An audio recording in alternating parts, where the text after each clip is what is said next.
This kid became a hit online for lying. Remember this? Did you eat those sprinkles? No, I did not. You know it's not nice to tell stories and to lie, right? Look at Mommy. Truth written all over his face, but it's not always that easy to tell if your kids are lying. A body language expert here to help you. It's National Honesty Day. Did you know? The sprinkles gave it away.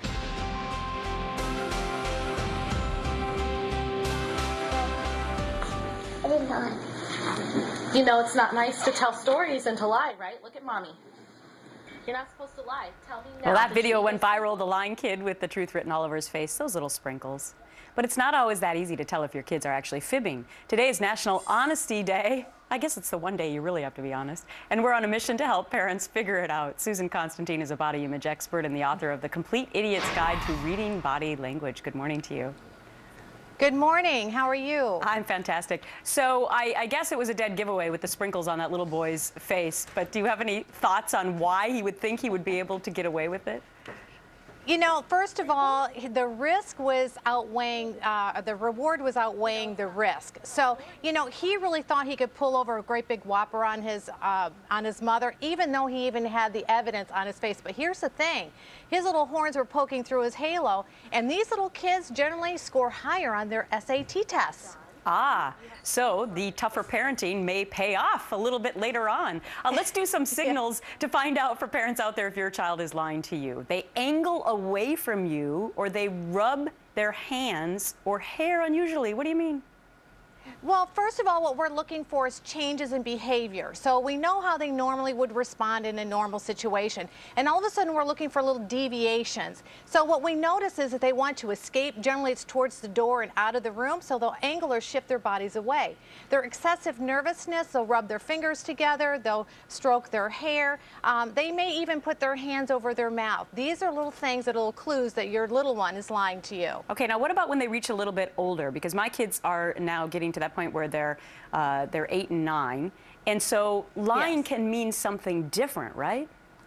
It sure can, and when it becomes very habitual, and also too when you're seeing more changes in their behavior, depression, sadness, isolation, hiding, those kind of things are a little bit more suspect to more behavior. There could be some bullying that's going on at school, could be some self-esteem issues or low confidence. These are the times that you need to be really concerned about your kids. Okay, and how do you instill truthfulness in your kids for every other day that's not National Honesty Day?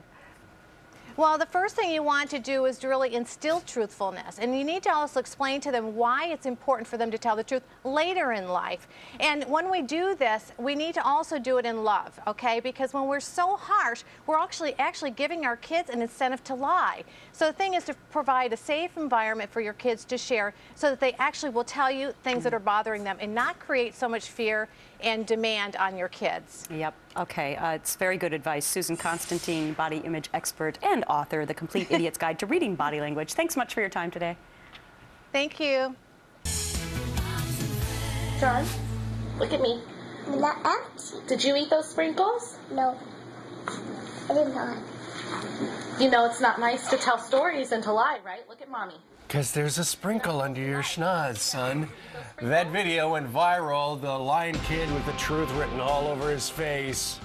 Did you know today's National Honesty Day? Not always easy to tell if your kids are fibbing. So that is the talk of the town today. Here's an expert on signs to look for when your kid's telling a lie. We know how they normally would respond in a normal situation. And all of a sudden, we're looking for little deviations. So what we notice is that they want to escape. Generally, it's towards the door and out of the room, so they'll angle or shift their bodies away. Their excessive nervousness, they'll rub their fingers together, they'll stroke their hair. They may even put their hands over their mouth. These are little things, little clues that your little one is lying to you. Yeah. There's so many other ones, too. As they get older, though, it becomes a little tougher to figure out if they're actually lying, because there could be underlying more serious problems. My question today, though, is why is there only one day that's National Honesty Day? Every day's Honesty Day. We should tell our kids that every day is honesty, right? Mm-hmm. Now, Maria, when you're telling a lie, how exactly do you do it so we're not onto you? I don't know. I try to be honest as much as I can, but I remember growing up, the one reason why I would really lie was when I was ashamed of something. So if I didn't get an A in something that was pretty easy. You would change the grade on your report card. I would say, Yes. Forge your parents' signature. Did you ever do In the that? spirit of National Honesty Day, yes, I did do that, but No, this my is parents found out. confession day. This is, so what would you do? I was bad. I would lie about little things. What movie was it, Uncle Buck, where the kids would run your toothbrush under the faucet so that it looked like you'd brush your teeth? I used to do that sometimes. Fortunately, I don't have morning breath now. I did brush my teeth. I learned my lesson.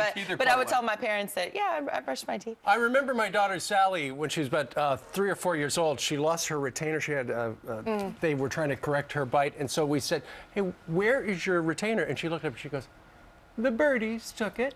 The birdies took it. And you didn't buy that, did you? No, she hated that thing. Yeah. She threw it away. I didn't like that either. Yeah. How'd she like paying for it?